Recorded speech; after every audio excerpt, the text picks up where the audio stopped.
C'était le premier choc du championnat ce week-end. Le FCF Juvisy recevait Montpellier pour tenter de garder son invincibilité et surtout décrocher une victoire capitale dans la course au titre. Et c'est sous une chaleur digne d'un mois d'août que débute cette rencontre. Les Montpelliéraines se créent la première occasion du match sur cette relance ratée de Mallet. Dès l'entame, les Juvisiennes ne sont pas passées loin de la correctionnelle. Les joueuses de Sandrine Mativet se reprennent et enchaînent alors les occasions, sans pour autant trouver la solution. Il faut alors attendre la 21e minute et une nouvelle offensive des Essonniennes emmenée par Gaëtane Tinet, que Torrent ne peut stopper à la régulière. Résultat penalty pour Juvisy que Machard s'empresse de tirer sans faillir.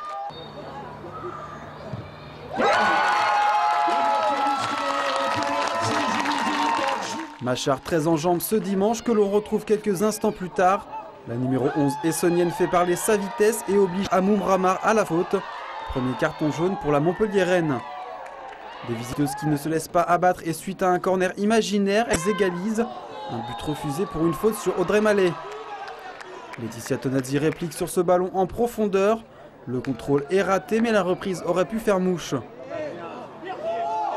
Quelques minutes plus tard, la gardienne essonnienne doit alors s'interposer sur ce coup franc des Héroltaises.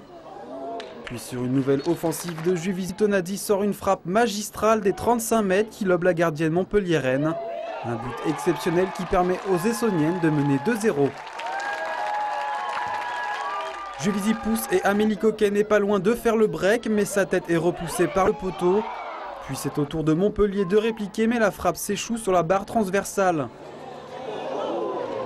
Dans une rencontre engagée physiquement, Amoum Ramar écope d'un deuxième carton jaune pour cette faute sur Gaëtane Tinet. Montpellier finira la partie à 10.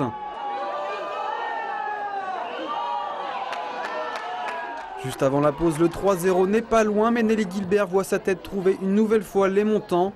Le score ne bougera plus dans cette première mi-temps, 2-0 pour Juvisy. De retour des vestiaires et en supériorité numérique, la tâche semble être simplifiée pour Juvisy, mais ce sont bien les Montpelliéraines qui se montrent les plus dangereuses. Et à la 62e, Marie Dely redonne espoir à ses coéquipières. Mais les Juvisiennes tiennent bon et le score en restera là. Juvisy remporte donc son premier choc de la saison et tout le monde est unanime sur l'analyse de ce match. En première période, on peut gagner 4 ou 5-0. Puis en deuxième période, encore un peu, elles font 2-2. Un match déséquilibré en première période, plus équilibré en deuxième période. C'est vrai qu'on gagnait 2-0 à la mi-temps, donc peut-être qu'on s'est relâché un petit peu. Sachant qu'une fois qu'elles étaient à 10, donc on s'est peut-être dit que c'était plus tranquille de jouer peut-être en attendant. Et du coup, on s'est pris un but et c'était un peu tendu sur la fin. Après, il y a eu la chaleur, on sait qu'il y avait beaucoup de fatigue. Mais on a tenu, on avait le mental, donc on est content d'avoir gagné face à Montpellier. À la première mi-temps, si elles me refont des mi-temps comme ça à chaque match, je pense qu'on sera pas mal cette année. C'est vrai qu'elles ont été très bien dans cette première mi-temps au niveau de l'agressivité, au niveau du jeu. Elles ont joué juste, elles ont joué en une ou deux touches de balle, elles étaient en mouvement. Et ce qu'on n'a pas du tout trouvé en deuxième mi-temps. Et ça